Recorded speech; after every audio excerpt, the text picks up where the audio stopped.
BTTH, मैंने जुना से शादी की लेकिन उसने हमारी शादी को पूरा करने से इनकार कर दिया। BTTH, मैंने जुना से शादी की लेकिन उसने हमारी शादी को पूरा करने से इनकार कर दिया।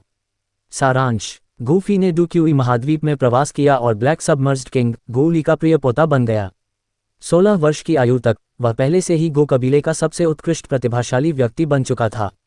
इसके बाद कबीले के नेता गू युआन ने जुन एर को वापस बुलाया और उसके साथ उसकी शादी तय की। हालांकि उनकी शादी के 6 महीने बाद भी जुन एर ने अपने रिश्ते को पूरा करने से इनकार कर दिया। हालांकि गूफी पहले से ही जुन एर के प्रति बहुत मोहित था, लेकिन अंततः उसे एहसास हुआ कि उसके प्रति उसकी ठंडक इसलिए थी क्योंकि वह अभी भी किसी दूसरे आदमी के बारे में सोच रही थी। उसका दिल पूरी तरह से टूट गया। ये पता चला कि जब जुन एर ने कहा कि वह तैयार नहीं है, तो वह किसी और के लिए अपनी पवित्रता को बचाने की योजना बना रही थी। गूफी इसे कैसे बर्दाश्त कर सकता था? उसने निर्णायक रूप से जुन एर को तलाक देने का फैसला किया। नहीं गूफी, तुम्हें मुझ पर विश्वास करना होगा। मैंने तुम्हें कभी धोखा नहीं दिया। ये जानने पर कि गूफी उससे तलाक लेना चाहता है, जुना तुरंत घबरा गई। BTTH, मैंने जुना से शादी की लेकिन उसने हमारी शादी को पूरा करने से इनकार कर दिया। अध्याय 1, चलो तलाक ले लेते हैं। जुन एर, चलो तलाक ले लेते हैं। बांस के घर की बालकनी पर गूफी ने मुड़कर जुन एर को देखा, जो अभी अभी अपने चेहरे पर एक चमकदार मुस्कान के साथ कमरे में लौटी थी, और शांति से बोली, तुमने क्या कहा? कमरे के अंदर गूफी की बातें सुनकर जुन एर स्पष्ट रूप से स्तब्ध थी। फिर उसने अविश्वास में गूफी को देखा, ये सोचकर कि उसने गलत सुना है। मैंने कहा, चलो तलाक ले लेते हैं। गूफी की निगाहें शांत रहीं क्योंकि वह जुन एर को देख रहा था। उसका स्वर पहले की तरह ही दृढ़ था। वह मूल रूप से पृथ्वी से था, लेकिन एक कार दुर्घटना के बाद वह अप्रत्याशित रूप से डूक्यूई महाद्वीप में स्थानांतरित हो गया। इसके अलावा वह गू कबीले के शक्तिशाली 8 सितारा do Sant black submerged king गूली का पोता बन गया। उम्र के मामले में गूफी जुना से सिर्फ 1 साल बड़ा था। वे दोनों बचपन के प्रेमी थे। हालांकि कुछ साल बाद कबीले के नेता गू युआन ने अचानक जुना को वुटेन शहर में गुप्त रूप से भेजने का फैसला किया। उसे जियाओ कबीले के प्राचीन तुशे जैद की तलाश करनी थी। उस समय गूफी इसे रोकना चाहता था, लेकिन वह सिर्फ कुछ साल का बच्चा था, गू कबीले के भीतर महत्वहीन। वह कबीले के नेता गू युआन द्वारा लिए गए फैसले को बदल नहीं सकता था। वह सिर्फ ये देख सकता था कि गू युआन द्वारा जुना को गू दायरे से बाहर भेजा जा रहा है। उसके बाद गूफी ने गुप्त रूप से जुना को वापस लाने का कोई रास्ता खोजने की कसम खाई। 10 साल में गूफी की साधना तेजी से आगे बढ़ी और वह गू कबीले का सबसे चमकदार प्रतिभाशाली व्यक्ति बन गया। यहाँ तक कि गू किंग यांग, जिसे कभी युवा कबीले का नेता नियुक्त किया गया था, भी उसकी तुलना में फीका पड़ गया। गू कबीले के भीतर उनकी प्रतिष्ठा पुरानी पीढ़ी के कई बुजुर्गों से भी ज्यादा थी। इसके बाद गू फेई ने कबीले के नेता की बेटी को गू कबीले में वापस लाने के लिए गू कबीले की बड़ी परिषद में आवेदन किया। इसके अलावा उन्होंने जुना से शादी करने की इच्छा भी व्यक्त की। अपनी वर्तमान स्थिति और साधना में अद्वितीय प्रतिभा को देखते हुए गू युआन भी विवाह के लिए अत्यधिक सहायक थे। गू युआन तुरंत उनकी शादी के लिए सहमत हो गए। जुना को गू दायरे में वापस लाने के बाद कबीले के नेता गू युआन ने व्यक्तिगत रूप से गू फेई और जुना के बीच विवाह की व्यवस्था की। हालांकि दोनों विवाहित थे। पिछले 6 महीनों से जुना ने गू फेई के साथ विवाह करने से इनकार कर दिया था, यहाँ तक कि उसे छूने की भी अनुमति नहीं दी थी। गू फेई के प्रति उसका रवैया किसी अजनबी के प्रति उससे भी ज्यादा ठंडा था। 6 महीने से ज्यादा समय तक गू फेई ने जुना के प्रति दयालु होने के लिए वह सब कुछ किया जो वह कर सकता था, लेकिन ये सब एक तरफा लग रहा था। जुन एर को ये बिल्कुल भी पसंद नहीं आया। आज जुन एर बहुत खुश थी क्योंकि लिन यंग ने गू दायरे के बाहर से जियाओ यान के बारे में खबर वापस लाई थी। इससे पहले उसने लिन यंग से गू कबीले की मुख्य दू तकनीकें जियाओ यान को भेजने को भी कहा था। इतना ही नहीं, बल्कि वह स्वर्ण सम्राट की जलती हुई आकाश ज्वाला की उपज्वाला को भी देने को तैयार थी। और इस बार उसने लिन यंग से 3 महीने बाद वुटेन शहर में जियाओ यान के साथ एक बैठक की व्यवस्था करने को कहा। जुन एर के पति के रूप में गूफी को उससे कभी कोई उपहार नहीं मिला था। अब जुन एर गुप्त रूप से किसी दूसरे आदमी से मिलने की योजना भी बना रही थी। गूफी इसे कैसे बर्दाश्त कर सकती थी? गूफी, ये बकवास बंद करो, हमारी शादी को सिर्फ 6 महीने हुए हैं। जुन एर के दिल में एक पूर्वाभास की भावना भर गई। गंभीरता से बोलते हुए उसका सुंदर चेहरा तनावग्रस्त हो गया। उद्धरण चिन्ह। गूफी ने कोई जवाब नहीं दिया। उसने बस जुन एर को शांति से देखा। उसकी आंखों में कोई भावना नहीं थी। गूफी की प्रतिक्रिया देखकर जुन एर को एहसास हुआ कि वह मजाक नहीं कर रहा था। नहीं, मैं सहमत नहीं हूँ। जुन एर के हाव भाव बदल गए और उसने अपना सिर हिला दिया। क्या हमारी शादी के बाद से ही हम साथ नहीं रह रहे हैं? हमने कभी बहस भी नहीं की।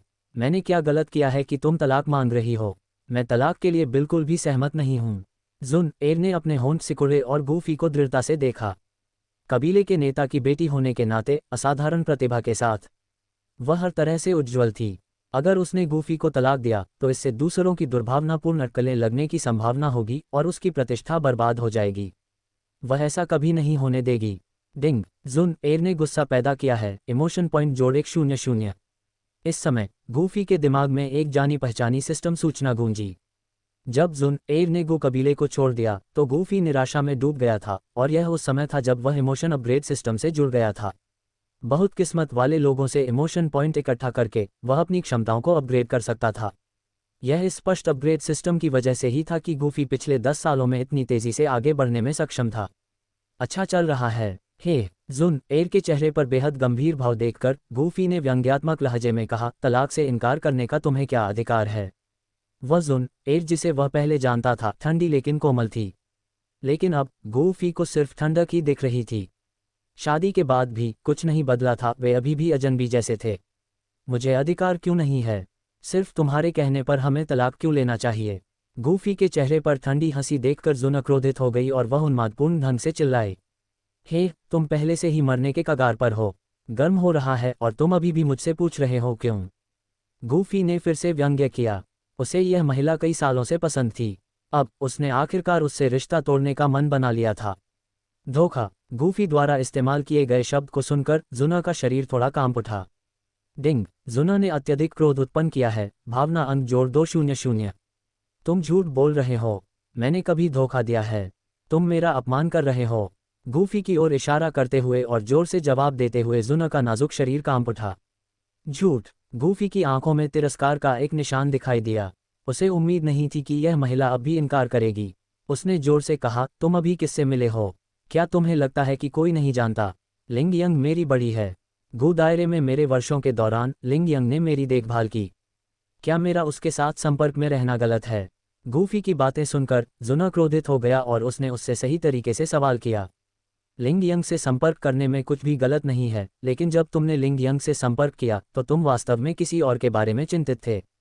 तुम अपने पति, मुझसे ज्यादा अपने उस पुराने प्रेमी की परवाह करती हो। गूफी ने मजाक करते हुए कहा। जुना की आंखों में तुरंत अपराधबोध की झलक दिखाई दी।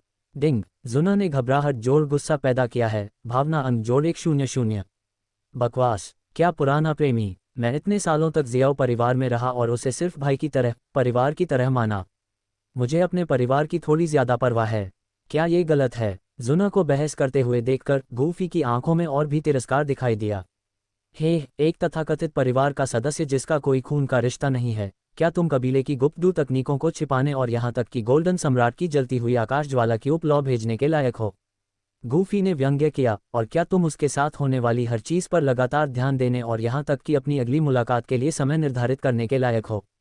क्या तुम पहले से ही कल्पना कर रहे हो कि अगली बार जब तुम मिलोगे तो तुम अपने तथाकथित भाई को कैसे कसकर गले लगाओगे? जैसे ही उसने कहा, गूफी की आंखें अवमानना और घृणा से भर गईं। एक ऐसी महिला के लिए जिसका दिल उसका नहीं था, चाहे वह कितनी भी खूबसूरत क्यों न हो, गूफी को अब उससे कोई लगाव नहीं था। BTTH, मैंने जुना से शादी की लेकिन उसने हमारी शादी को पूरा करने से इनकार कर दिया। अध्याय 2, शादी की रात के लिए तैयार नहीं। तुम। गूफी की आंखों में देखते ही जुना का दिल कांप उठा और उसके स्वर में तिरस्कार की भावना सुनाई दी। इस दौरान गूफी हमेशा उसके प्रति बहुत विचारशील रहा था, लगातार उसे खुश करने और उसकी देखभाल करने की कोशिश करता रहा था। उसने पहले कभी इस तरह से उस पर अपनी आवाज़ नहीं उठाई थी, लेकिन अब उसकी पिछली विनम्रता पूरी तरह से गायब हो गई थी और जुना इसे स्वीकार नहीं कर सका। डिंग, जुना को घबराहट का एहसास हुआ। भावना मूल्य जोड़ 100। लेकिन फिर भी मैंने कभी भी आपके साथ कुछ गलत नहीं किया। गूफी की आंखों में देखने की हिम्मत न करते हुए जुना ने अपना सिर नीचे कर लिया। उसका स्वर अब पहले जैसा आत्मविश्वासी नहीं था, इसके बजाय उसमें थोड़ी नाजुकता थी। सच में, तुम्हारे पति के रूप में मैंने तुम्हें कई बार मेरे साथ बाहर जाने के लिए आमंत्रित किया है, लेकिन तुमने हमेशा खेती और कई अन्य कारणों जैसे बहाने बनाकर मना कर दिया। लेकिन जब बात तुम्हारे तथाकथित जियाओयान भाई की आती है तो तुम बिना कुछ कहे उससे मिलने के लिए दौड़ पड़ती हो, यहाँ तक कि इसे बाकी सभी से छिपाने की कोशिश करती हो। क्या ये तुम्हें संदिग्ध नहीं लगता? गूफी के होंठ एक फीकी, लगभग सुंदर मुस्कान में बदल गए। कोई व्यंग्य नहीं था, कोई तिरस्कार नहीं था, बस एक शांत, उदासीन स्वर था। उद्धरण चिन्ह। गूफी के शांत भाव को देखकर जुना घबरा गई। उसे एहसास हुआ कि गूफी को शायद अब उसकी परवाह नहीं है। इसके अलावा गूफी के शब्दों ने जुना को शर्म की गहरी भावना महसूस कराई। एक पत्नी के रूप में उसने अपने कर्तव्यों को पूरा नहीं किया था, और एक विवाहित महिला के रूप में उसे अन्य पुरुषों से उचित दूरी बनाए रखनी चाहिए थी, जो एक अलिखित नियम था। डिंग जुन एर को अपराध बोध और घबराहट का अनुभव होता है। भावना मूल्य जोड़ 200। मैं गूफी, ये वैसा नहीं है जैसा तुम सोचती हो। मैं बस तुमने कभी भी अपने पति के रूप में मेरी परवाह नहीं की। चाहे मैं तुम्हारे लिए कितना भी अच्छा क्यों ना हो, ये तुम्हारे पुराने प्रेमी की तुलना में कभी भी पर्याप्त नहीं है। नहीं, ऐसा नहीं है कि मुझे तुम्हारी परवाह नहीं है। इस बिंदु पर जुन एर को भी बोलना जारी रखना मुश्किल लगा। कुछ सत्य निर्विवाद थे, भले ही गूफी अंधा न हो, लेकिन वह उसका व्यवहार देख सकता था। हमारी शादी का तुम्हारे लिए कोई मतलब नहीं है। मैंने तुम्हारे लिए जो भी दयालुता दिखाई है वह तुम्हारे पुराने प्रेमी के साथ मिलने वाली खुशी की तुलना में निरर्थक है। गूफी ने फिर से कहा। उसकी आवाज़ में पहले जैसी गर्मजोशी नहीं थी, मानो वह कोई अजनबी हो। इससे जुन एर घबरा गई। चाहे उनकी शादी से पहले हो या बाद में, गूफी हमेशा उसके साथ बहुत अच्छा व्यवहार करता था। इसके अलावा गूफी वाकई असाधारण था, इस दुनिया का एक प्रतिभाशाली व्यक्ति। इस समय जुन एर ने गूफी से तलाक लेने से पूरी तरह इनकार कर दिया। इसका उस पर बहुत बड़ा असर होगा। और अब मैं तुम्हारा पति हूं, फिर भी तुम दूसरे आदमी के साथ इतना अच्छा व्यवहार करती हो, उसे साधना तकनीक भेजती हो, उसे उपज्वाला भेजती हो, और यहाँ तक कि उससे गुप्त रूप से मिलने की योजना भी बनाती हो। सबकी पीठ पीछे उससे गुप्त रूप से मिलना। क्या तुम उससे भी आगे जाकर उसके साथ सोने की योजना बना रही हो? हमारी शादी को आधा साल हो गया है और तुमने हमारी शादी को पूरा नहीं किया है। क्या तुम खुद को किसी दूसरे आदमी के लिए बचा रही हो? जुन एर की ओर गूफी की नज़र और भी तिरस्कारपूर्ण हो गई। नहीं। जुन एर घबरा गई, तुरंत चिल्ला उठी। गूफी के हाव भाव को देखकर वह टूटने की कगार पर थी। कौन अपने पति द्वारा इतना तिरस्कृत होना सहन कर सकता है? डिंग जुन एर भावनात्मक रूप से टूट जाती है, गंभीर चोट लगती है। भावनात्मक मूल्य जोड़ 1000 होता है। गूफी, ये वैसा नहीं है जैसा तुम सोच रही हो। हमने शादी इसलिए नहीं की क्योंकि मैं तैयार नहीं हूँ। जुन एर ने बेचैनी से समझाया। तैयार नहीं हूँ? तैयार होना कैसा लगेगा? क्या तुम अपने पुराने प्रेमी के लिए खुद को बचाने की योजना बना रही हो? क्या तुम इसके लिए तैयारी कर रही हो? गूफी की आंखों में घृणा के भाव दिखाई दिए। बकवास, मैंने ऐसा नहीं किया है। गूफी के शब्दों से जुन एर स्पष्ट रूप से उत्तेजित थी, उसकी आवाज़ विरोध में बढ़ गई। गूफी, तुम मेरे बारे में ऐसा कैसे कह सकती हो? तुम्हारी नज़र में क्या मैं वाकई इतनी कामुक और नीच महिला हूँ? जुन एर ने गूफी को बहुत देर तक घूरा, उसके गालों पर चुपचाप आंसू बह रहे थे। उसने गूफी से गुस्से में पूछा। डिंग जुन एर को गुस्सा आता है। भावना का मूल्य जोड़ 100 है। जुन एर पहले से ही सुंदर थी और इस समय उसके चेहरे पर आंसू बह रहे थे। वह एक मार्मिक सुंदरता दिखा रही थी।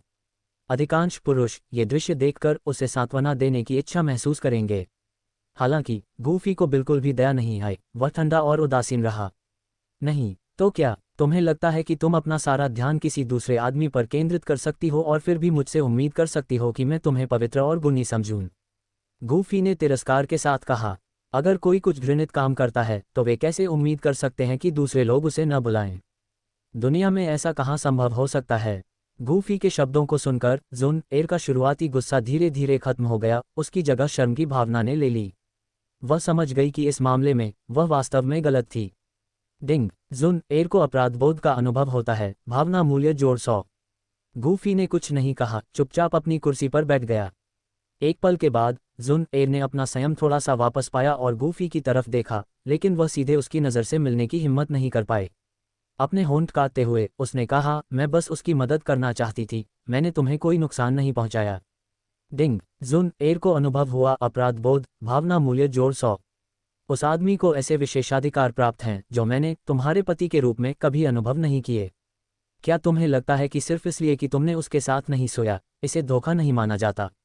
अगर तुम उसे इतनी बुरी तरह से देखना चाहती हो तो उसे मेरी जगह लेने के लिए गू कबीले में क्यों नहीं लाती? गूफी ने उसका मजाक उड़ाना जारी रखा। तुम गूफी, इतनी घिनौनी बातें मत करो। मैं उसे सिर्फ एक परिवार के सदस्य के रूप में देखता हूँ। गूफी के शब्द बेहद तीखे थे और जुना बेहद शर्मिंदा होकर एक बार फिर गुस्से का भाव प्रदर्शित किया। क्या मैंने जो कहा वह घिनौना है? तो क्या तुमने जो किया वह और भी घिनौना नहीं है? गूफी ने पलटवार किया। इसने जुना को चुप करा दिया। क्या मैंने सही निशाना लगाया और अब तुम परेशान हो? गूफी ने व्यंग्यात्मक लहजे में पूछा, जबकि वह स्तब्ध जुना को देख रहा था। जुना ने अपना सिर नीचे कर लिया, उसे घबराहट और शर्म दोनों महसूस हो रही थी। डिंग, जुना को घबराहट और शर्म का अनुभव होता है। भावना मूल्य जोड़ 100। जुना, मैं मानता हूं कि मैं एक बार तुम्हें बहुत पसंद करता था। तुम्हारे लिए मैंने लगभग खुद को खो दिया था। मैंने तुम्हें सब कुछ देने की पूरी कोशिश की। तुम जो भी चाहती थी मैंने कभी मना नहीं किया। लेकिन तुमने हमेशा सोचा कि यह कुछ ऐसा है जिसके तुम हकदार हो। मैंने सोचा था कि यह सब अस्थायी है, कि अगर मैं तुम्हारे साथ अच्छा व्यवहार करता रहा तो एक दिन तुम अपना दिल मेरे लिए खोल दोगी। अब मैं आखिरकार समझ गया हूं कि तुम्हारा दिल हमेशा किसी और आदमी का था।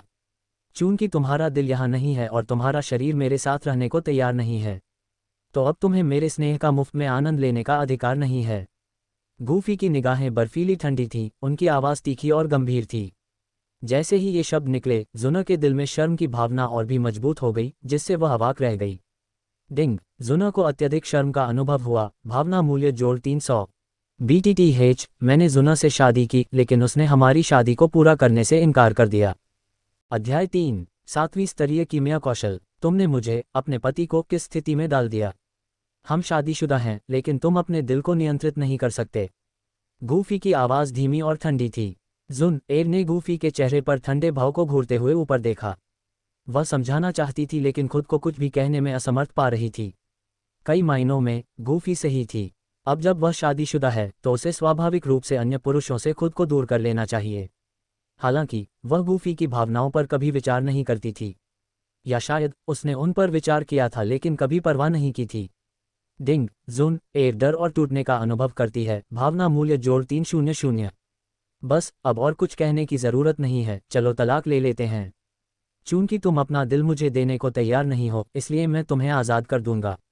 गूफी ने अपने सामने खड़ी जुन एर को शांति से देखा, उसकी आवाज़ उदासीन थी। मैं, जुन एर ने अपना मुंह खोला, लगभग कह रही थी, मैं तुम्हें अपना शरीर दे सकती हूँ। लेकिन किसी कारण से शब्द उसके होठों से निकलने से पहले ही रुक गए। क्या मैं तुम्हारे भरोसे के लायक नहीं हूँ? गूफी के दृढ़ भाव को देखकर जुन एर का चेहरा पीला पड़ गया, उसका दिल दुख से भर गया। डिंग, जुन एर दुख, दर्द और शर्म का अनुभव करता है। भावना मूल्य जोड़ 300। क्या मेरे पास तुम पर भरोसा करने का कोई कारण है? गूफी ने पलटवार किया। मैं इस समय जुन एर का दिमाग खाली हो गया, वह पूरा वाक्य बनाने में असमर्थ थी। बस चलो एक दूसरे के लिए चीज़ें मुश्किल किए बिना अच्छे संबंधों के साथ अलग हो जाते हैं। आज रात मैं घर से निकल जाऊंगा। गूफी का जुन एर के साथ बहस जारी रखने का कोई इरादा नहीं था। ये शब्द पीछे छोड़कर वह मुड़ा और नीचे जाने के लिए तैयार हो गया। ये घर जुना का था।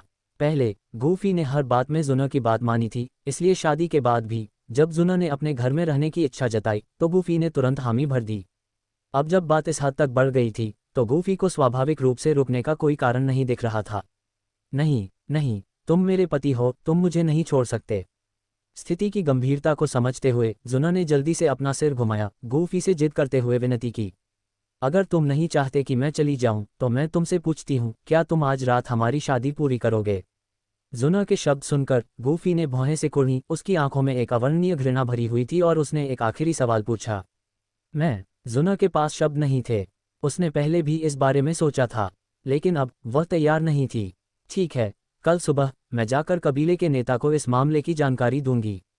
इस बार बांस की इमारत से गूफी के कदम दृढ़ थे। जुना के उसे मनाने की पूरी कोशिश करने के बावजूद भी वह नहीं रुका। ...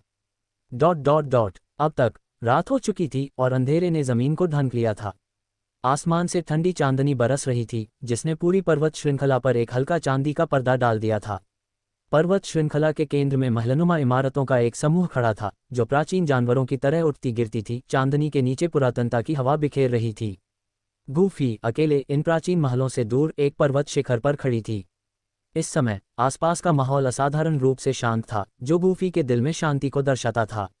अब से मैं अपनी सारी ऊर्जा जुना को खुश करने की कोशिश में खर्च नहीं करूंगी। गूफी ने राहत की भावना महसूस करते हुए गहरी सांस छोड़ी। ये पर्वत शिखर वह था जहां वह शादी से पहले रहता था। उसे इस जगह पर आए हुए आधा साल हो गया था। जैसे जैसे वह धीरे धीरे अपने पूर्व निवास की ओर बढ़ा, गूफी ने अपनी भविष्य की योजनाओं पर विचार करना शुरू कर दिया। ये डूक्यूई महाद्वीप था जहां अनगिनत लोगों ने अपना जीवन एक महान भगवान बनने के अंतिम लक्ष्य को प्राप्त करने में बिताया।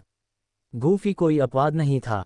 10 साल पहले गूफी ने इमोशन अपग्रेड सिस्टम को सक्रिय किया था, जिससे वह एक साधारण व्यक्ति से गू कबीले का एक प्रतिभाशाली व्यक्ति बन गया। इमोशन अपग्रेड सिस्टम का कार्य सरल था। महान भाग्य वाले लोगों में भावनात्मक उतार चढ़ाव को प्रत्यक्ष या अप्रत्यक्ष रूप से भड़काकर गूफी भावना अंक एकत्र कर सकता था। इन भावना बिंदुओं का उपयोग उसकी विभिन्न क्षमताओं को उन्नत करने के लिए किया जा सकता था। इस दुनिया में महान भाग्य वाले लगभग सभी लोग मूल उपन्यास के नायक जियोयान के आसपास के लोग थे। भावी ज्वाला सम्राट के रूप में जियाओयान का भाग्य स्वाभाविक रूप से सामान्य लोगों से कहीं अधिक था। जियाओयान के अलावा महान भाग्य वाले अधिकांश अन्य लोग उत्तर पश्चिमी महाद्वीप में केंद्रित थे। पिछले कुछ वर्षों में गूफी ने लगभग पूरी तरह से जुन एर पर ध्यान केंद्रित किया था। जुन एर को गू कबीले में वापस लाने के लिए उसने गू दायरे में लगन से प्रशिक्षण लिया था। इसके अलावा गू कबीले के कुछ सदस्यों के पास थोड़ी मात्रा में भाग्य था, जिससे गूफी को तेजी से प्रगति करने में मदद मिली। हालांकि कम भाग्य वाले और उच्च भाग्य वाले लोगों से प्राप्त भावना बिंदुओं में बहुत अंतर था। उदाहरण के लिए, एक साधारण व्यक्ति को उत्तेजित करके गूफी केवल 0.1 या 0.5 भावना अंक प्राप्त कर सकता है, लेकिन जुन एर जैसे महान भाग्य वाले व्यक्ति को उत्तेजित करके वह कई 100 भावना अंक प्राप्त कर सकता है। इसलिए अधिक भावना अंक एकत्र करने के लिए गूफी को डुक्यूई महाद्वीप के भाग्य धारकों के साथ मिलकर भावना अंक 4000। अगले ही पल एक पैनल जो केवल गूफी को दिखाई दे रहा था उसकी आंखों के सामने प्रकट हुआ। गूफी को याद आया कि जब उसने जुन एर से तलाक के लिए कहा था, उससे पहले उसके भावना अंक मुश्किल से 2000 से ज्यादा थे, लेकिन अब वे दोगुने होकर 4000 हो गए थे। इतने लंबे समय तक इन भावना अंकों को सहेजने के बाद अब मेरे गुणों को अपग्रेड करने का समय आ गया है। गूफी के दिमाग में एक विचार कौंधा। विशेषता पैनल तुरंत उसके सामने प्रकट हुआ। होस्ट गूफी, आयु 16, शक्ति स्तर 7 सितारा डू पूर्वज, योग्यता 101 ग्रेड 10 डू डी रक्त रेखा, शारीरिक बनावट 78 रॉयल रक्त रेखा के अंतिम चरण के 7वें रैंक जादुई जानवर के बराबर, आत्मा प्रारंभिक आत्मा क्षेत्र, तकनीक महान ज्वाला हृदय सूत्र निम्न स्वर्ग रैंक, डू कौशल ज्वाला भक्षण जेल उच्च पृथ्वी रैंक, सनबस्ट फिंगर मध्य पृथ्वी रैंक, स्वर्गीय सितारा कदम उच्च पृथ्वी रैंक, आंदोलन तकनीक, रसायन विज्ञान 6 स्तरीय। सिस्टम पैनल बहुत संक्षिप्त था और गूफी इससे बहुत परिचित था। सिस्टम कीमिया को अपग्रेड करें। गूफी ने सिस्टम को एक आदेश जारी किया। डिंग, होस्ट का वर्तमान कीमिया स्तर 6 स्तरीय है। 7 स्तरीय में अपग्रेड करने पर 3999 भावना बिंदु खर्च होंगे। अभी अपग्रेड कर रहा हूं। बस अगले ही पल गूफी के दिमाग में बहुत सारी जानकारी भर गई। कीमिया के बारे में ज्ञान उसके दिमाग में मजबूती से बैठ गया। कीमिया एक गहन और व्यापक अनुशासन था, यहाँ तक कि सिस्टम ने उसे जो जानकारी दी थी वह भी हिमशैल की नोक मात्र थी। गूफी ने अपने दिमाग में कीमिया के ज्ञान की सावधानीपूर्वक समीक्षा की, पूरी तरह से उसमें डूब गया। वह अच्छी तरह से जानता था कि शीर्ष स्तरीय कीमिया अगर बनना कितना मुश्किल था, लेकिन जब तक उसके पास सिस्टम था वह दिन आ सकता था जब वह एक कीमियागर बन सकता था जो पूरे महाद्वीप को हिला सकता था। वह पूरी तरह से सिस्टम पैनल में लीन था और चूंकि वह उस पहाड़ पर था जहां उसका निवास था, गूफी ने बाहर कुछ भी नहीं देखा। कुछ ही दूरी पर गू कबीले की एक खूबसूरत युवा लड़की वहां खड़ी थी, चुपचाप गूफी को देख रही थी। BTTH, मैंने जुना से शादी की लेकिन उसने हमारी शादी को पूरा करने से इनकार कर दिया। चैप्टर 4, बड़ी खुशखबरी, भाई गूफी तलाक चाहता है। युवती का नाम गू यान्यू था। पूरे गू कबीले में उसकी ताकत काफ़ी प्रभावशाली मानी जाती थी। अपने अच्छे रूप और अच्छी ताकत के कारण गू यान्यू के कई प्रशंसक थे। हालांकि वह जुन एर से तुलना नहीं कर सकती थी, लेकिन जुन एर के चले जाने के बाद गू यान्यू को युवा पीढ़ी के बीच एक छोटी देवी के रूप में देखा जाता था। हालांकि वह हमेशा गू फेई की गुप्त रूप से प्रशंसा करती थी, जो गू कबीले की युवा पीढ़ी की शीर्ष प्रतिभा थी। उसके मन में उसके लिए बहुत पहले से भावनाएं विकसित हो गई थीं, लेकिन जब गू फेल ने कबीले के नेता से पहली बार जुन एर से शादी करने का अनुरोध किया तो उसका दिल टूट गया। हर रात गू यान्यू को आश्चर्य होता कि वह जुन एर की तुलना में इतनी अच्छी क्यों नहीं थी।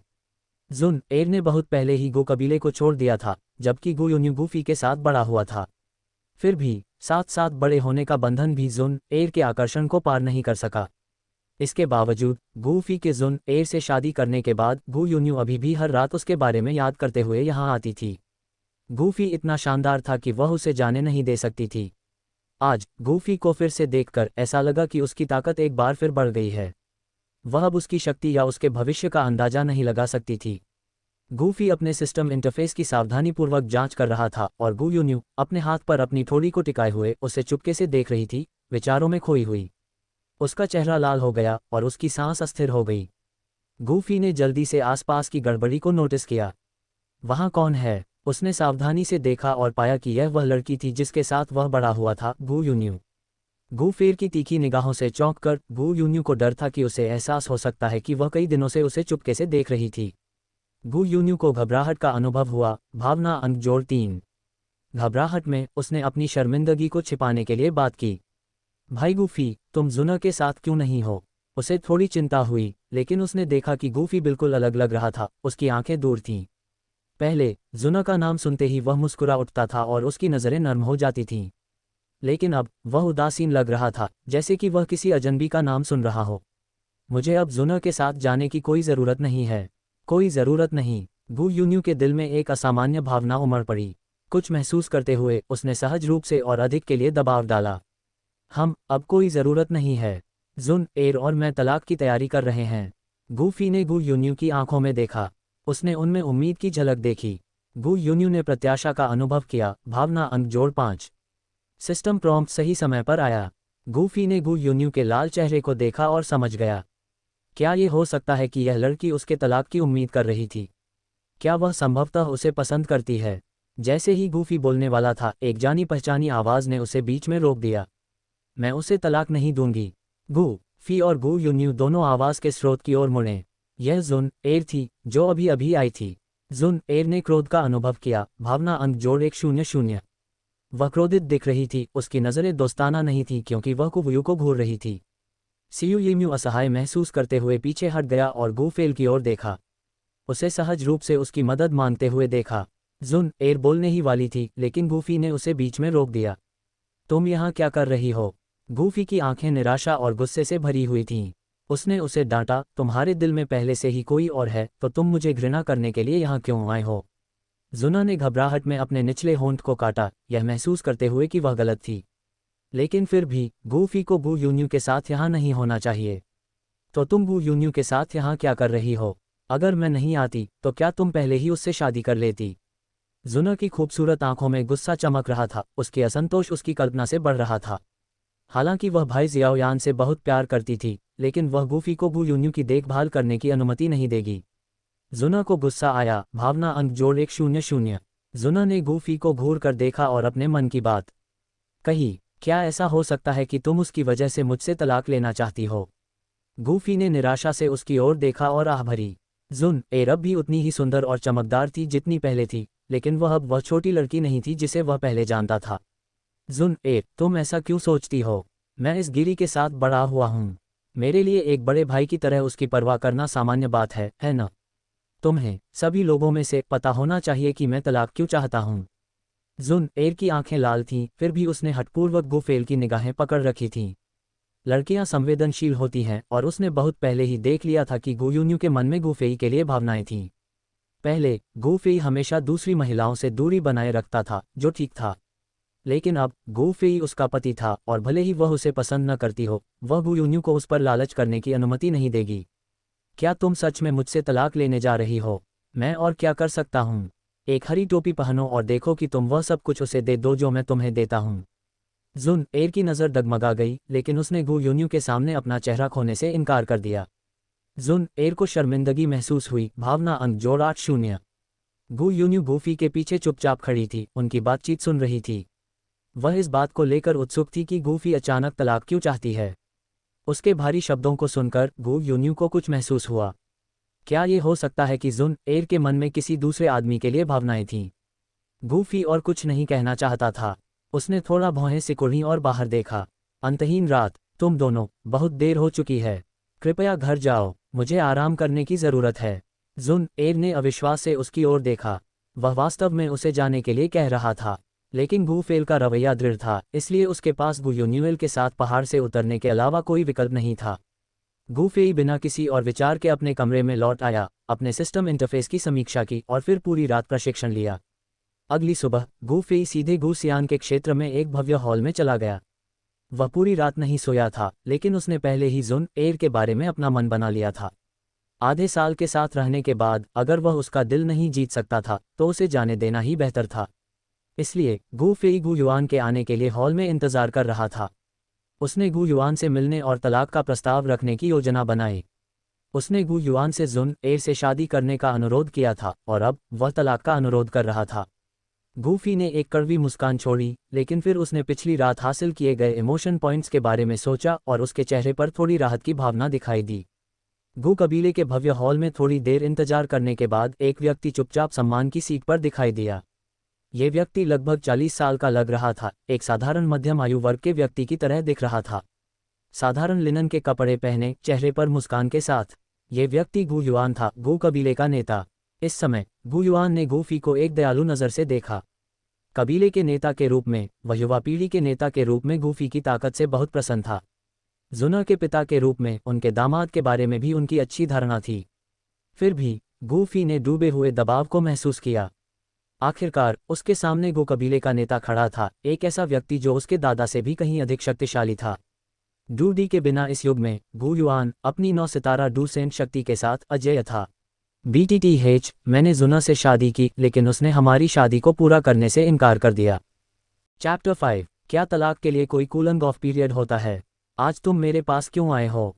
गू युआन को पता नहीं था कि गूफी ने पिछली रात जुन एर को पहाड़ से भगा दिया था। जुन एर खुद जानती थी कि अगर दूसरों को पता चल गया तो यह उसके लिए अपमानजनक होगा। गू युआन की प्रतिक्रिया देखकर गूफी को एहसास हुआ कि उसे अभी भी नहीं पता था। शुरू में गूफी का इरादा सीधा होने का था, लेकिन जुन एर गू युआन की बेटी थी। एक बाघ भी अपने शावकों को नहीं खाता है, इसलिए कबीले के नेता के रूप में गू युआन शायद अपनी बेटी का खुलकर पक्ष न लें, लेकिन वह स्थिति को संभालने में निश्चित रूप से कुछ पक्षपात दिखाएगा। अब 6 महीने से जुन एर से शादी कर ली है। जुन एर एक अच्छी इंसान है। हालांकि जुन एर की हरकतों को याद करते हुए गूफी, हालांकि भावनात्मक रूप से पहले ही उसे छोड़ चुका था, फिर भी उसके स्वर में थोड़ी कड़वाहट महसूस हुई। शायद मैं उतना उत्कृष्ट नहीं हूं, क्योंकि जुन एर के मन में मेरे लिए भावनाएं नहीं हैं। शायद हम दोनों का साथ रहना किस्मत में नहीं है। मुझे नहीं लगता कि मैं उसके लिए सही मैच हूं। गूफी वहीं रुक गया, उसकी नज़र गू युआन पर पड़ी, जो चुप रही थी। क्या ऐसा हो सकता है कि गूफी शादी खत्म करना चाहता था? गू युआन को आश्चर्य हुआ। भावनात्मक मूल्य जोड़ 5। गू युआन ने जल्दी से अपना आश्चर्य छिपाया, अपनी नज़र नीचे करके अपने नीचे बैठे गूफी को देखा। उस समय गूफी ही उसके पास आया था, जुन एर से शादी करने पर जोर दे रहा था। गूफी युवा पीढ़ी का नेता था, जिसका भविष्य उज्ज्वल था। गू युआन ने उसे बड़ा होते देखा था, इसलिए वह शादी के लिए राजी हो गया। लेकिन सिर्फ 6 महीने बाद चीज़ें इतनी तेज़ी से कैसे बदल सकती हैं? लेकिन कुछ ही समय बाद गू युआन को गुस्सा आ गया। भले ही जुन एर निर्दोष थी, लेकिन तलाक से उसकी प्रतिष्ठा को बहुत नुकसान पहुंचेगा। गूफी ने चुपचाप गू युआन की प्रतिक्रिया देखी और अगले ही पल उसे एक सिस्टम मिला। सूचना। गू युआन को गुस्सा आया। भावनात्मक मूल्य जोड़ 5। गूफेल समझ गया कि गू युआन शायद अपनी बेटी के लिए खड़ा होने वाला था। गू युआन निश्चित रूप से उससे सवाल करेगा और गूफी को अपने शब्दों को सावधानी से तैयार करने की आवश्यकता होगी। उसका स्पष्टीकरण सौम्य होना चाहिए। गू युआन की अभिव्यक्ति कठोर हो गई और अनजाने में उससे एक हल्का दबाव निकला। उसने ऐसा जानबूझकर नहीं किया, ये सिर्फ एक प्रतिवर्त था। जैसे ही गू युआन गूफी से असली कारण पूछने वाला था, एक महिला की आवाज़ आई। पिताजी, मैं गूफील को तलाक नहीं दूंगी। अगले ही पल जुना, जो पूरी रात सोई नहीं थी, जल्दी से अंदर आए और अपनी स्कर्ट ऊपर उठाए। जुना उत्साहित महसूस करती है। भावनात्मक मूल्य -50। गूफी ने अपने मुंह के कोने में एक मुस्कान दबा ली। भावनात्मक मूल्य प्रदान करने वाली पूर्व पत्नी दिखाई दी थी। गू युआन ने स्नेह और अस्वीकृति के मिश्रण के साथ उसके शोरगुल वाले व्यवहार को देखा। उसे बैठने की अनुमति देने से पहले एक नरम खर्राटे लिया। जुना ने गूफी के सामने बैठने का फैसला करने से पहले एक पल के लिए हिचकिचाहट की। वह उसके करीब बैठना चाहती थी, लेकिन वह उसे बिल्कुल भी नहीं देख रहा था। आगे की परेशानी को न बढ़ाना बेहतर था। जुना के बैठते ही गू युआन थोड़ा सीधा हो गया। उसकी चिंता स्पष्ट थी, क्योंकि उसने जल्दी से पूछा, गूफी आज सुबह मेरे पास कुछ चर्चा करने के लिए आई थी। जुन एर, अपने पिता को बताओ, क्या तुम्हारे और गूफेल के बीच कुछ हुआ है? उसकी चिंतित अभिव्यक्ति ने जुन एर को शर्मिंदा महसूस कराया और उसने अपना सिर नीचे कर लिया। जुन एर को शर्म आती है। भावनात्मक मूल्य जोड़ 5। अपना सिर नीचे करके जुन एर ने जवाब देने से इनकार कर दिया, इसलिए गू युआन ने अपनी नज़र गूफेल की ओर घुमाई। आह भरते हुए गूफेई ने अनिच्छा से समझाया कि वह शादी क्यों खत्म करना चाहता था। जुन एर और मेरी शादी को 6 महीने हो चुके हैं। मुझे उम्मीद थी कि हम एक जोड़े के रूप में सामंजस्य बिठा पाएंगे, लेकिन वास्तव में हमारे बीच कभी भी सच्चा वैवाहिक संबंध नहीं रहा। उसके पहले चतुर्वाक्य ने गू युआन को स्तब्ध कर दिया। गू युआन ने अनुमान लगाया था कि जुन एर को गूफी से तुरंत प्यार नहीं हो सकता, लेकिन उसने यह उम्मीद नहीं की थी कि वे 6 महीने में शादी नहीं कर पाएंगे। उसे उम्मीद थी कि उसके पास 2 चतुर और प्यारे पोते पोतियां होंगी, लेकिन अब वह उम्मीद खत्म हो गई थी। गू युआन ने देखा कि गूफी के पास कहने के लिए और भी बहुत कुछ है और उसने उसे जारी रखने के लिए सिर हिलाया। अगर यही एकमात्र मुद्दा होता तो मैं शादी खत्म करने के बारे में नहीं सोचता। क्या तुम्हें जियाओ परिवार याद है? जुन एर का चेहरा बदल गया। उसे डर था कि अगर गू युआन को इस बारे में पता चला तो वह उसे कैद कर सकता है, जिससे वह जियाओ यान से नहीं मिल पाएगी। इससे भी बदतर, उसे डर था कि गू युआन जियाओ यान से निपटने के लिए किसी को भेज सकता है।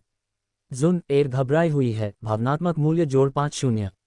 बेशक मुझे याद है, मैंने ही जुन एर को वुतान शहर के उस जियाओ परिवार के पास भेजा था, गू युआन ने जवाब दिया। गू फेल जो कहने वाला था उससे हैरान था। जियाओ परिवार के नेता का बेटा जियाओ यान एक समय वुतान शहर में प्रतिभाशाली माना जाता था। वह और जुन एर एक साथ बड़े हुए और असाधारण रूप से अच्छे से मिले, इतने अच्छे कि गू फे ने अपनी आंखें कुछ देर के लिए बंद कर लीं।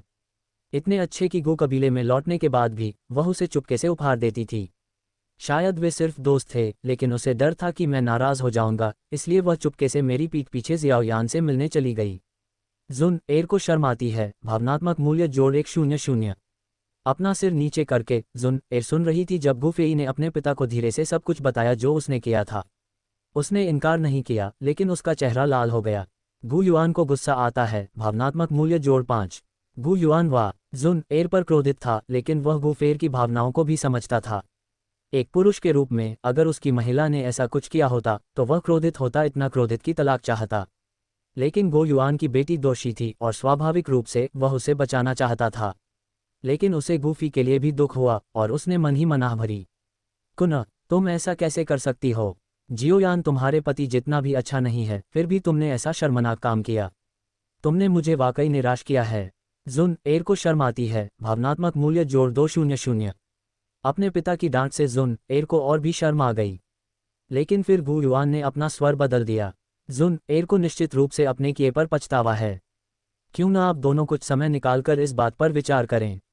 अगर तुम 1 महीने के बाद भी तलाक पर जोर देते हो तो मैं इसके लिए राजी हो जाऊंगा। गू फेल की अभिव्यक्ति थोड़ी अजीब हो गई। उसने उम्मीद नहीं की थी कि डुक्यूई महाद्वीप में भी तलाक के लिए कूलिंग ऑफ पीरियड जैसा कुछ होगा। बेशक गू फी इस तरह के बेतुके अनुरोध पर सहमत नहीं होना चाहता था। 1 महीना! क्या गू युआन ने सोचा था कि इससे वह जुन को उसके साथ विश्वासघात करने के लिए माफ कर देगा? लेकिन इस समय गूफी गू युआन का सीधे सामना नहीं कर सकता था। उसकी ताकत अभी भी गो कबीले के भीतर लापरवाही से काम करने के लिए पर्याप्त नहीं थी। उसके पास अनिच्छा से सिर हिलाने के अलावा कोई विकल्प नहीं था। कबीले के नेता, मैं वही करूंगा जो आप कहेंगे। गू युआन ने संतुष्टि में सिर हिलाया, लेकिन गूफी के अगले शब्दों ने उसे चौंका दिया। हालांकि मेरा मानना है कि 1 महीने के बाद भी मेरी भावनाएं अपरिवर्तित रहेंगी। गू युआन कबीले के नेता के रूप में काफी अधिकार रखते थे।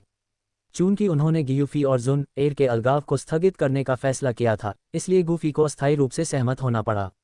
लेकिन भविष्य के बारे में कौन कह सकता है? BTTH, मैंने जुना से शादी की, लेकिन उसने हमारी शादी को पूरा करने से इनकार कर दिया।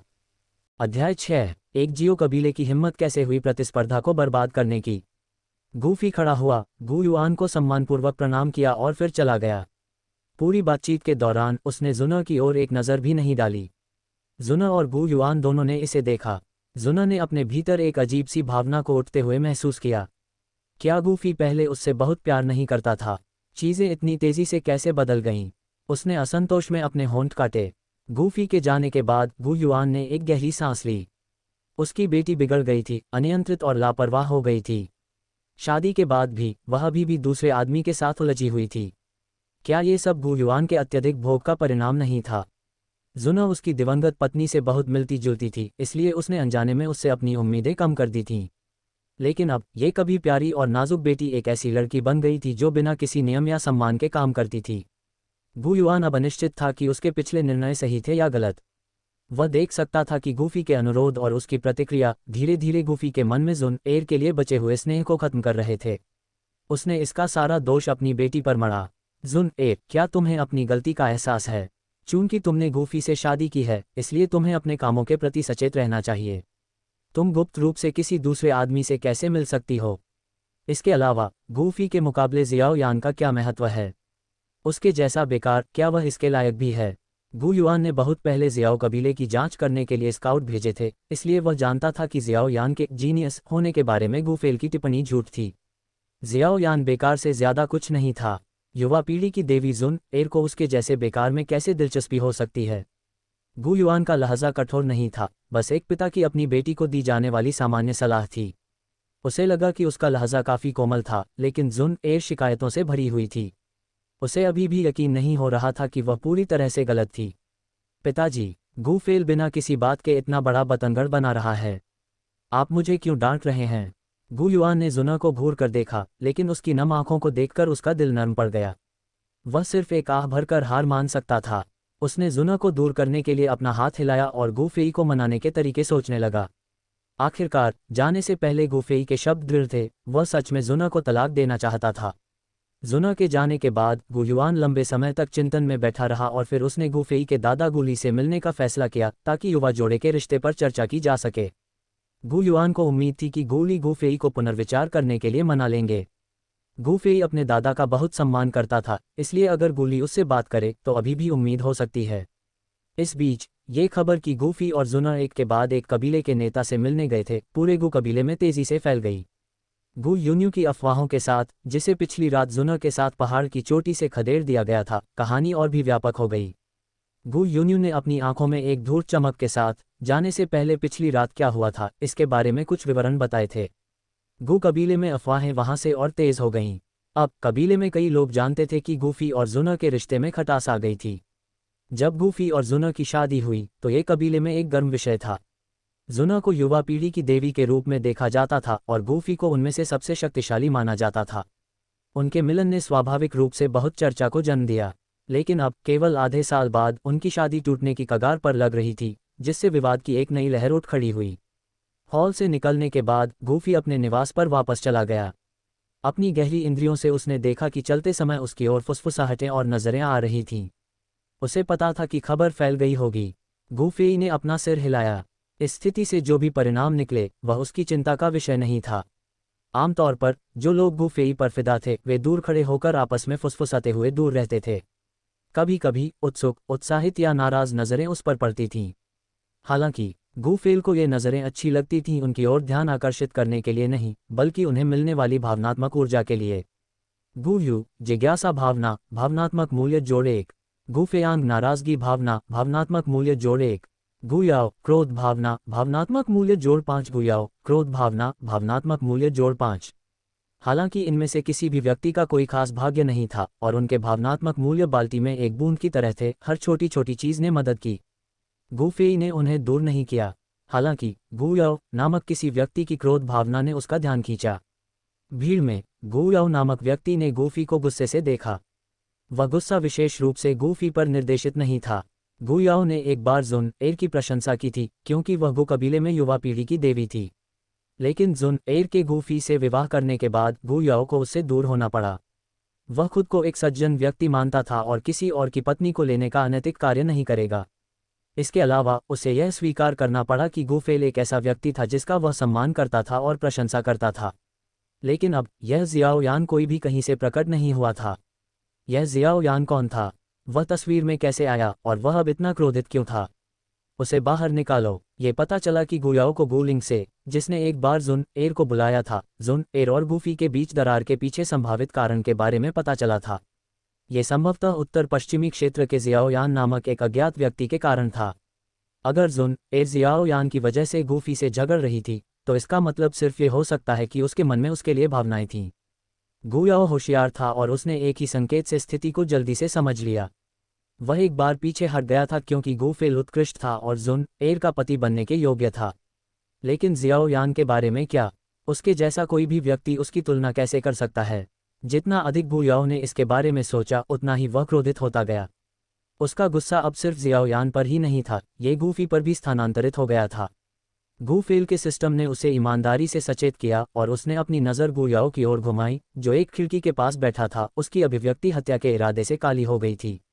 गूफी ने शांति से गुयाओ की नज़रों से नज़रें मिलाईं, हल्की सी मुस्कान दी और पहाड़ पर चढ़ता चला गया। गूफी के शांत व्यवहार को देखकर गुयाओ का गुस्सा और भड़क गया। जुना के दिल में गूफी जैसे उत्कृष्ट व्यक्ति से जियाओ यान कैसे आगे निकल सकता था? यह असहनीय था, जियाओ यान को खत्म करना ही था। जैसे ही यह विचार उसके दिमाग में आया, गु याओ ने एक निर्णय लिया। वह तुरंत कार्रवाई करेगा। गु याओ निर्णायक होने के लिए जाना जाता था और जियाओ यान अब अनजाने में उसके रास्ते में आ गया था। उसके जैसे एक बेकार व्यक्ति को खत्म करना आसान होगा। हालांकि गु याओ कोई ऐसा व्यक्ति नहीं था जो अंधाधुंध हत्या करता हो, लेकिन जियाओ यान ने एक ऐसी महिला को पाने की हिम्मत की थी जिसके वह कभी हकदार नहीं था।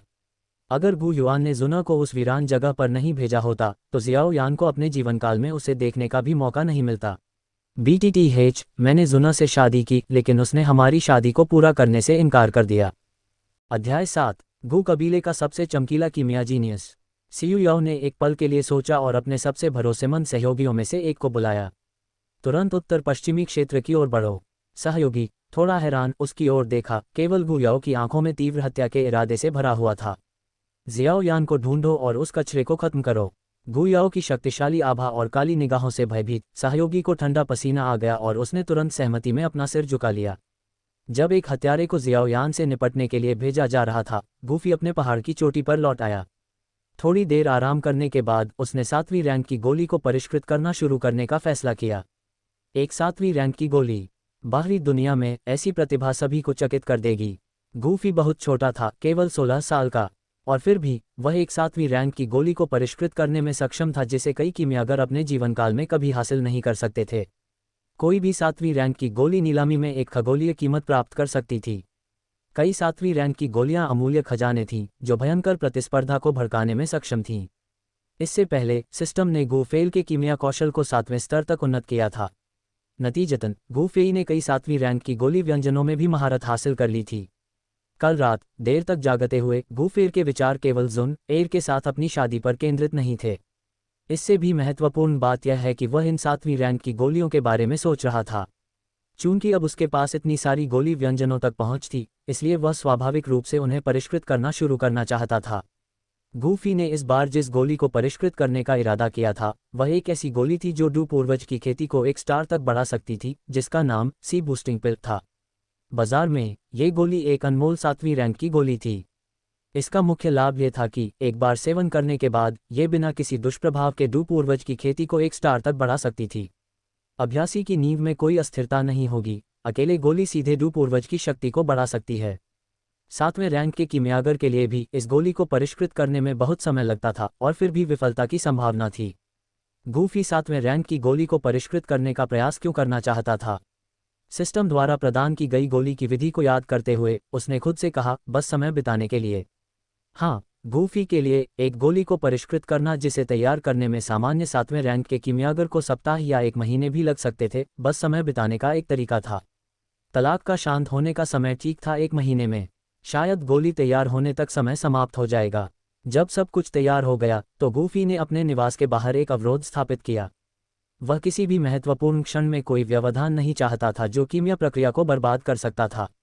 दिन बीतते गए और गू कबीले में कोई भी मुख्य पात्र दिखाई नहीं दिया। गूफी और जुना के बारे में चर्चा धीरे धीरे फीकी पड़ गई। नायकों को देखे बिना कौन जानता था कि वे क्या कर रहे थे। इसके अलावा दैनिक साधना काफी मांग वाली थी। पहाड़ की चोटी पर गूफेल खिड़की के पास बैठा था, उसकी आंखें ध्यान में बंद थीं। उसके सामने एक छोटी और उत्तम कीमिया भट्टी से एक हल्की चमक निकल रही थी। कमरे में औषधीय जड़ी बूटियों की एक सूक्ष्म सुगंध फैल रही थी। आधे महीने बाद गूफी ने अचानक अपनी आंखें खोलीं। पहाड़ की चोटी के ऊपर का आसमान नाटकीय रूप से बदल गया था। चोटी से परे आसमान साफ और धूप वाला था, लेकिन चोटी पर ही काले बादल छा गए थे। हिंसक गोलियों की गड़गड़ाहट के साथ। गोली की गड़गड़ाहट बहुत तेज और भयानक थी। जिसने इसे देखा वह डर गया। गोली की गड़गड़ाहट जल्दी से बादलों में इकट्ठा हो गई और फिर बिजली की तरह गिरी, सीधे पहाड़ की चोटी पर स्थित घर पर गिरी। इस ध्वनि और प्रभाव ने गो कबीले के कई लोगों को चौंका दिया, जो देखने के लिए जल्दी से वहां पहुंच गए। उनमें से कई कीमियागर भी थे। युवा पीढ़ी के बीच सम्मानित एक युवा कीमियागर ने आकाश में गड़गड़ाहट को देखा और अविश्वास में दम तोड़ दिया। ये गोली की गड़गड़ाहट है जो केवल तब दिखाई देती है जब 7वीं रैंक की गोली पैदा हो रही होती है।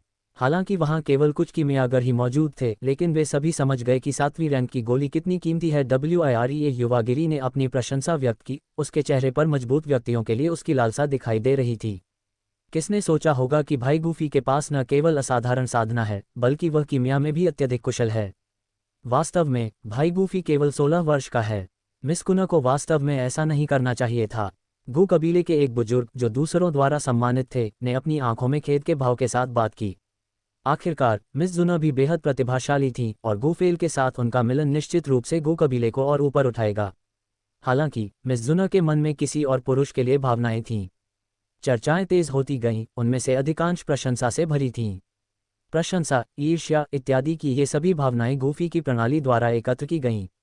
गूतियान को प्रशंसा महसूस होती है, एक भावना अंक। गुयान को प्रशंसा महसूस होती है, एक भावना अंक। गुयाकिन को स्नेह महसूस होता है, एक भावना अंक। ये सभी छोटे छोटे भावना अंक प्रणाली द्वारा एकत्र किए जा रहे थे। गूफी ने संतुष्टि के साथ सुना क्योंकि अंक लगातार बढ़ रहे थे, जबकि वृद्धि छोटी थी। एक स्थिर धारा अभी भी एक महान महासागर बना सकती है न? अंतिम सूचना ने उसे मुस्कुरा दिया। जुआ निराश महसूस करता है, 100 भावना अंक। ये पता चला कि जुआ भी वहां थी, गो कबीले के सदस्यों की भीड़ के बीच छिपी हुई थी। गूफी के सिस्टम को छोड़कर किसी ने भी उसके आने पर ध्यान नहीं दिया था। उस समय जुआ छाया में छिपी हुई पहाड़ की चोटी पर घर को देखती रही, जैसे बाकी सभी लोग देख रहे थे। वह मदद नहीं कर सकी, लेकिन याद किया कि वह कुछ दिन पहले ही वहां रहती थी। अगर गूफी ने तलाक का सुझाव नहीं दिया होता तो क्या वह भी सभी की ईर्ष्या की वस्तु होती? लोगों को दया आने के बजाय दया इसलिए आई क्योंकि उसने दूसरे आदमी को चुना। उसके आसपास की सभी चर्चाएं जुआ के कानों तक पहुंचीं। उसकी उच्च स्तर की साधना के साथ शोरगुल वाली बातचीत उसके कानों और दिल में खंजर और तलवारों की तरह चुभ रही थी। शुरू में क्या उसे गूफेल के बारे में सब कुछ के प्रति उदासीन नहीं होना चाहिए था? इन लोगों की चर्चाओं को सुनकर उसके दिल में निराशा की भावनाएं क्यों जाग उठीं? जुन एर को बहुत बेचैनी महसूस हुई।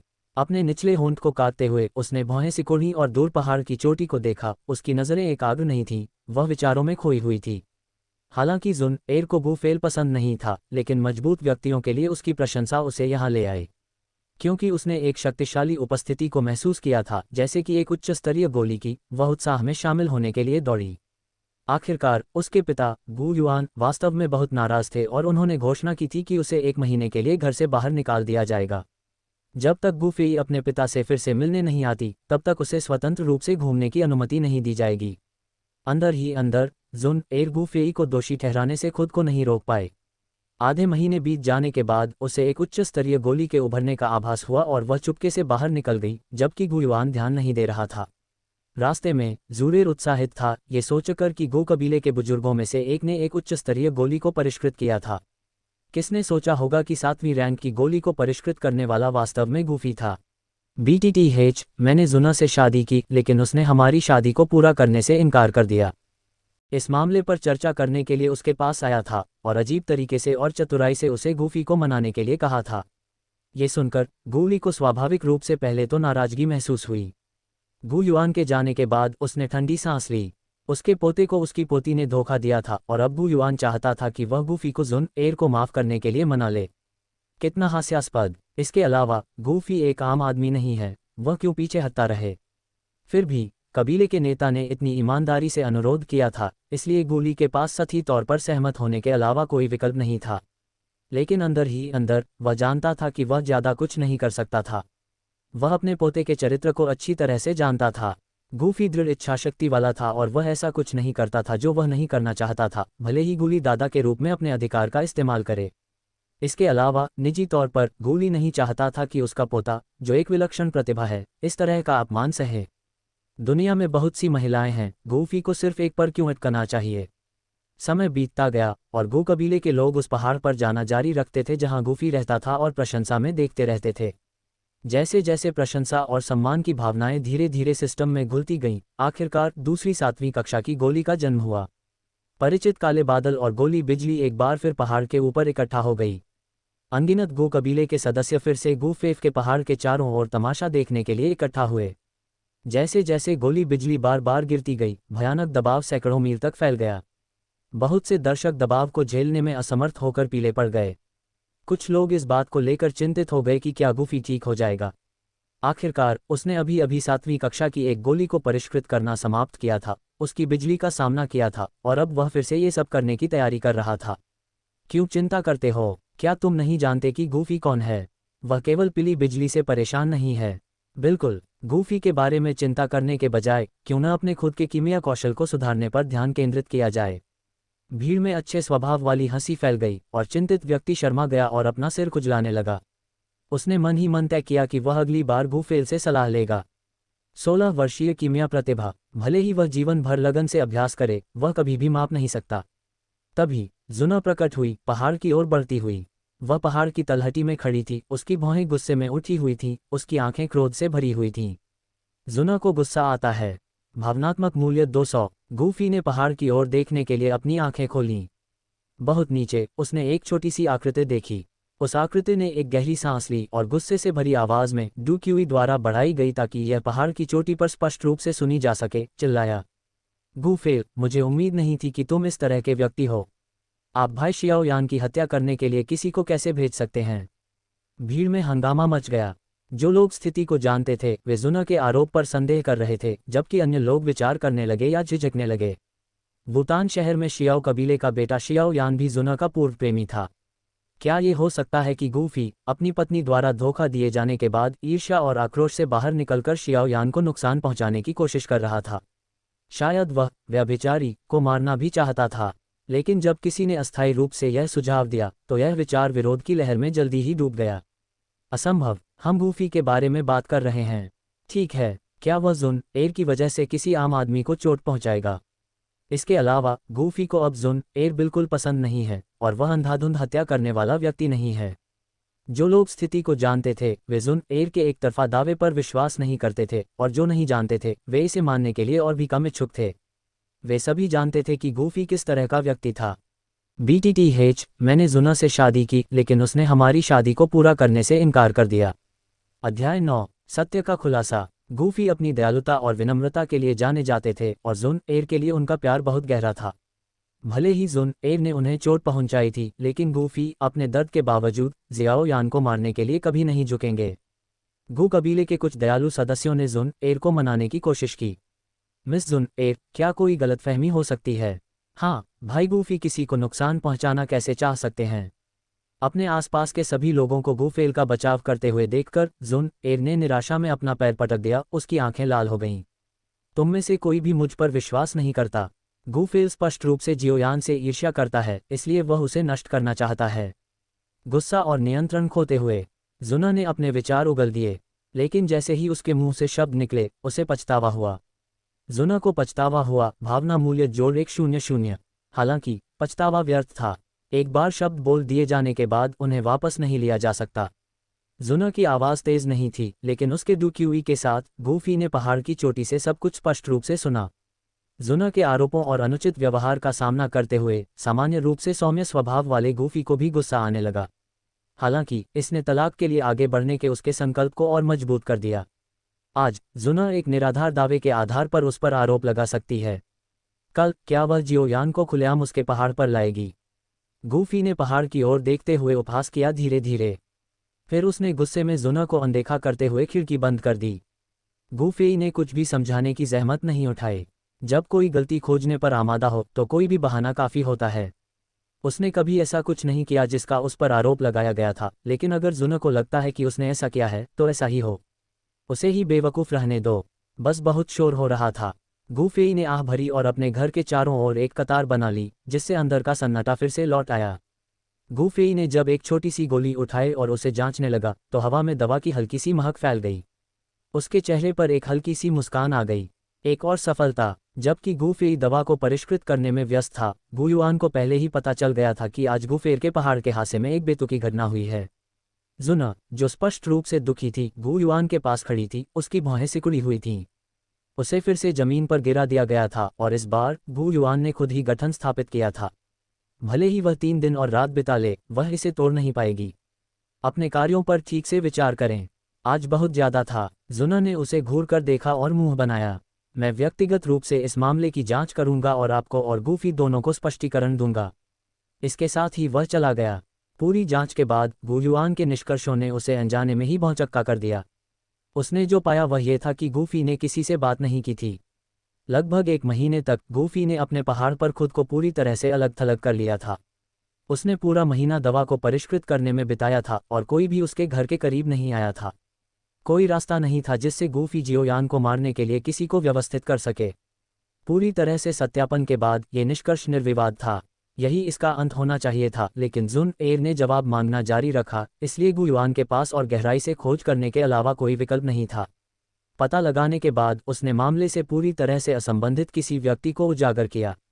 वह व्यक्ति गु याओ था। गु युआन ने गु याओ को बातचीत के लिए हॉल में आमंत्रित करने के लिए किसी को भेजा। गु याओ जियो यान की हत्या करने के लिए किसी को भेजने की हिम्मत कर रहा था, उसे पकड़े जाने का डर नहीं था जवाबदेह। आखिरकार जियो यान एक बेकार व्यक्ति था, उसकी जान की परवाह कौन करेगा। गु युआन ने गु याओ से सख्ती से सवाल किया और गु याओ ने इस कृत्य को स्वीकार करने में संकोच नहीं किया। यह अपेक्षित था, लेकिन फिर भी आश्चर्यजनक था और गु युआन ने उसे दंडित नहीं किया। गु याओ कौन था और जियो यान कौन था? जियो यान एक पतनशील कबीले से था। अगर जुन ने इस मामले को दबाया नहीं होता तो गु युआन ने जांच करने की जहमत नहीं उठाई होती। एक विशालकाय चींटी पर पैर रख रहा है, कौन परवाह करेगा। भले ही गु याओ के लोग जियो यान को मारने में सफल हो गए हों, लेकिन एकांतप्रिय शक्तिशाली कबीले के नेता गु युआन जैसे व्यक्ति को इसकी परवाह नहीं होगी। इसके अलावा गु याओ ने उसे बताया कि जियो यान मरा नहीं है। उसके अधीनस्थों ने बताया कि जियो यान गंभीर रूप से घायल हो गया था और लापता था। ऐसा लगता है कि उसे किसी रहस्यमय विशेषज्ञ ने बचाया था। गु युआन इस बात से कुछ हैरान था। उसकी बुद्धि के अनुसार जियाओ यान की वर्तमान ताकत उसके ध्यान के लायक नहीं थी। इसके अलावा न तो जियाओ कबीले और न ही पूरे वुतान शहर में कोई सर्वोच्च विशेषज्ञ था। जियाओ यान के पीछे कौन शक्तिशाली व्यक्ति था? लेकिन गु युआन ने जल्दी से इसे अपने दिमाग से निकाल दिया, क्योंकि वह कई अन्य चीज़ों में व्यस्त था। उसने पहले ही इस पर गौर करके जुन के लिए अपना रास्ता बदल लिया था। अपनी जिद्दी बेटी के बारे में सोचते हुए गु युआन ने गहरी सांस ली। इस घटना के कारण जुन ने अपने पति पर विश्वास करने से इनकार कर दिया। वह एक बार गुफी के साथ अपने रिश्ते को सुधारना चाहती थी। अब उसने सभी सबूतों को नज़रअंदाज कर दिया और जिद्दी होकर गुफी को दोषी ठहराया। अगर गु फेल नहीं होता तो भाई जियाओ यान गंभीर रूप से घायल कैसे हो सकता था, या यहाँ तक कि लापता भी हो सकता था। जुन ने पहाड़ की चोटी पर दूर के घर को गुस्से से देखा। गुफी, जो कई दिनों से उसके घर में रह रहा था, ने पुष्टि की किसी बूस्टिंग पिल एकदम सही हालत में थी। संतुष्ट महसूस करते हुए उसने अपने घर की मरम्मत शुरू कर दी, जिसे पिल लाइटनिंग ने बर्बाद कर दिया था। अचानक उसे याद आया कि वह समय बिताने के लिए दवा को परिष्कृत कर रहा था, और उसे तलाक के लिए 1 महीने की कूलिंग ऑफ अवधि की याद आई, जिसे उसने बेतुका पाया। अब जब 1 महीने से अधिक समय बीत चुका था तो गु युआन को फिर से खोजने का समय आ गया था। गुफी को विश्वास नहीं हो रहा था कि सब कुछ होने के बाद भी गु युआन अभी भी कबीले के नेता के रूप में अपने पद का उपयोग करके उस पर दबाव डालने की हिम्मत करेगा। BTTH, मैंने जुन से शादी की, लेकिन उसने हमारी शादी को पूरा करने से इनकार कर दिया। अध्याय 10। आखिरकार तलाक हो गया। इस बार गु युआन को जुन के अनुचित व्यवहार के कारण वास्तव में शर्मिंदगी महसूस हुई। जुन ने जो कुछ भी किया था और जिस तरह से उसने उसका पक्ष लिया था, गुफी को तलाक में देरी करने के लिए मजबूर किया था, उस पर विचार करते हुए उसका सिर पछतावे से झंझना उठा। उसने अपना सिर हिलाया, अब दोनों के बीच सामंजस्य बिठाने में असमर्थ। उसने गु याओ के साथ अपनी बातचीत के साथ साथ व्यक्तिगत रूप से एकत्र किए गए सबूतों को जुन के सामने पेश किया। उसका चेहरा थोड़ा लाल हो गया, क्योंकि उसे एहसास हुआ कि उसने गुफी के साथ गलत किया होगा।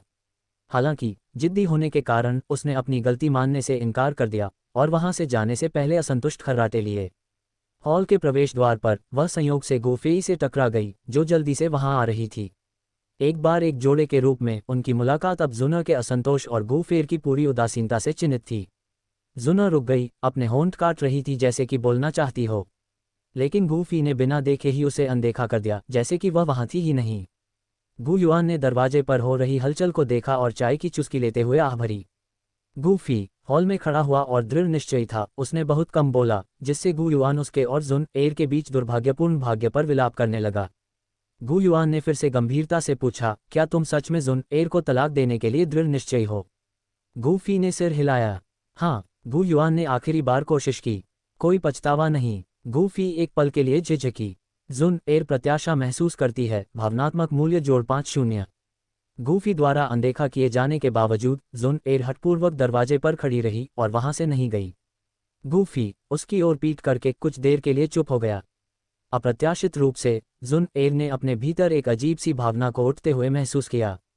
क्या ये हो सकता है कि गुफी पुनर्विचार कर रहा था? वह कोई खिलौना नहीं थी जिसे जब चाहे बुलाया और खारिज किया जा सके, लेकिन अगर गुफी अपना मन बदल ले तो वह अनिच्छा से इसे स्वीकार कर सकती थी। अपनी बाहें क्रॉस करके और गाल फुलाकर वह इस पर उबल रही थी, तभी गुफी की ठंडी आवाज़ सुनाई दी। कोई पछतावा नहीं। गूफेल की पीठ को घूरते हुए जुना की आंखें अविश्वास में चौड़ी हो गईं। जैसे ही गू युआन बोलने वाला था, जुना ने उसे बीच में रोक दिया। गूफी के सामने खड़ी होने के लिए आगे बढ़ी। क्या तुम सच में मुझे तलाक देने जा रहे हो? तभी गूफी ने आखिरकार उसे एक नज़र दी। उसने जुना की ओर देखा, उसकी आंखों में वह कोमलता और प्यार नहीं था जो कभी था। और क्या, जुना जम गया, पहली बार पछतावे की कड़वाहट का स्वाद चख रहा था। जुना को पछतावा महसूस होता है, भावनात्मक मूल्य जोड़ 1-0। गूफी जाने के लिए मुड़ा, लेकिन उसने उसकी आस्तीन पकड़ ली। उसने उसकी ओर देखा, उसका चेहरा भावहीन था, केवल पहली बार उसके आंसू देखने के लिए। जुन एर भी उसके आंसुओं से उतनी ही हैरान थी जितनी उलझन में वह उन्हें पहुंच रही थी। उसकी खूबसूरत आंसुओं से भरी आंखें किसी भी आदमी के दिल को नर्म कर सकती थीं, लेकिन गूफी के लिए नहीं। उसने ठंडेपन से अपनी आस्तीन उसके हाथ से खींची, विनम्रता से उसके बोलने का इंतजार करते हुए। मैं भाई जियाओ यान को फिर कभी नहीं देखूंगा। क्या हम तलाक नहीं ले सकते भाई गूफेई? गूफेल की अभिव्यक्ति जटिल हो गई। जुन एर ने उसे आखिरी बार भाई कहे हुए कितना समय हो गया था। इस दुर्लभ घटना का इस्तेमाल अब उससे तलाक न लेने की विनती करने के लिए किया गया। उसके लिए जो भी भावनाएं बची थीं, वे उसके अपने हाथों से पूरी तरह से कुचल दी गईं। नहीं जुना, तुम्हें समझना चाहिए, यह मेरे बारे में कभी नहीं था। गूफी मुड़ा और धीरे धीरे दरवाजे की ओर चला गया। उसकी आवाज़ पीछे की ओर चली गई। अब मुझसे भीख मांगने की जहमत मत उठाओ। हालांकि गूफी शारीरिक रूप से करीब था, जुना को लगा कि वह अब उस तक नहीं पहुंच सकती। जुना को पछतावा होता है, भावनात्मक मूल्य जोड़ 2-0। जुना को दुख होता है, भावनात्मक मूल्य -200। कुना एक पुरानी लकड़ी की कुर्सी पर गिर पड़ी, उसकी आंखें स्पष्ट दुख से भरी हुई थीं। पिताजी, क्या मैंने वास्तव में कुछ गलत किया है? गू युआन ने उसकी ओर गहराई से देखा लेकिन कुछ नहीं कहा। वह चला गया, उसकी आस्तीन उसके पीछे लहरा रही थी। भव्य हॉल में घटनाएं तेजी से फैल गईं। जुना की संकीपन की गू कबीले के कई युवा सदस्यों ने निंदा की, जबकि गूफी के लिए सहानुभूति बढ़ी, जिसने उसके दुख को शालीनता से सहन किया। भाई गूफी जैसे उत्कृष्ट व्यक्ति, और जुना ने उसका दिल तोड़ दिया दिल। हालांकि गू कबीले की कई महिलाओं ने जल्द ही इसे एक अवसर के रूप में देखा। गूफी के जुना से तलाक के बाद क्या इसका मतलब यह नहीं था कि अब उनके पास एक मौका था? किस लड़की ने इतनी सुंदर और प्रतिभाशाली आदमी के बारे में देर रात तक कल्पना नहीं की होगी? अगले दिनों में जब भी गूफी अपने पहाड़ से बाहर निकलता तो वह खुद को कई महिलाओं से घिरा हुआ पाता। बड़ों की पोतियां उसके लिए फूल लाती, बचपन के दोस्त उसे सैर पर आमंत्रित करते, और यहाँ तक कि उससे बड़ी कुछ महिलाएं भी उसका साथ चाहतीं। वे सभी उसके पास आने के लिए कई बहाने ढूंढतीं। गुयान को स्नेह महसूस होता है, भावनात्मक मूल्य जोड़ 1। गूटी को स्नेह महसूस होता है, भावनात्मक मूल्य जोड़ 1। इन दिनों के दौरान इसी तरह की भावनाएं उमड़ती रहीं। एक दिन जब गूफी अपने पहाड़ पर साधना कर रहा था तो कई पुराने बुजुर्ग व्यक्तिगत रूप से उससे मिलने आए। अपने साथ 2 या 3 छोटी शर्मीली युवतियां भी लाईं। लड़कियां कभी कभी बड़ों के पीछे से झांकती, उनकी आंखें चमक उठती जब वे उसे देखतीं। भले ही गूफी धीमा होता, उसे अब तक एहसास हो गया होता वे उसे फंसाने की कोशिश कर रहे थे। एक बुजुर्ग ने प्यार से उसका हाथ थपथपाया, उससे निजी मामलों के बारे में बात की, धीरे से उसकी प्रशंसा की। अपनी पोती की सुंदरता और ताकत का गुणगान करें। गूफी को पहले कभी किसी चीज का डर नहीं था, लेकिन बुजुर्गों और युवतियों की तीव्र निगाहें, जैसे कि वे किसी दुर्लभ खजाने की प्रशंसा कर रही हों, उसे बेचैन कर रही थीं। आखिरकार उन्हें दूर भेजने के बाद गूफी ने एक लंबी सांस ली। हालांकि उनका इरादा अच्छा था, लेकिन वह इससे सहज नहीं था। इतनी सारी सुंदरियां, उन्हें चिंता नहीं थी कि वह ज्यादा भोग विलास कर सकता है। इसके कुछ दिनों बाद गूफी समझ गया कि इन लोगों की नज़रें उसे एक बेशकीमती शिकार के रूप में देख रही थीं। हालांकि लगातार हमलों के बावजूद गूफी कभी किसी की भी बातों से सहमत नहीं हुआ। अभी उसका एकमात्र ध्यान मजबूत बनने पर था, लेकिन गू दायरे में रहना बहुत सुरक्षित था। जुन एर के अलावा उसके सिस्टम को भावनात्मक मूल्य प्रदान करने के लिए पर्याप्त भाग्यशाली कोई और नहीं था। दूसरे शब्दों में, गूफी को गू दायरे में रहते हुए मजबूत बनना चुनौतीपूर्ण लगा। वह गू दायरे में शांति से साधना कर सकता था। आखिरकार यह संसाधनों से भरपूर था और उसके दादा गूली कबीले में एक बहुत ही सम्मानित व्यक्ति थे। अगर गूफेर कड़ी मेहनत के लिए प्रतिबद्ध होता तो निस्संदेह उसका भविष्य उज्ज्वल होता।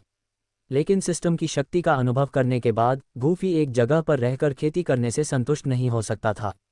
वह जल्दी से जल्दी मजबूत बनना चाहता था ताकि शीर्ष विशेषज्ञों से मुकाबला करने की शक्ति हासिल कर सके। ऐसा करने के लिए उसे अवसरों को जब्त करने की जरूरत थी, ऐसे अवसर जो केवल उसका सिस्टम ही दे सकता था, एक देवता की तरह जो पर्याप्त भावनात्मक मूल्य के साथ कुछ भी कर सकता है। बहुत विचार विमर्श के बाद गूफी ने आखिरकार उत्तर पश्चिमी क्षेत्र में जाने का फैसला किया।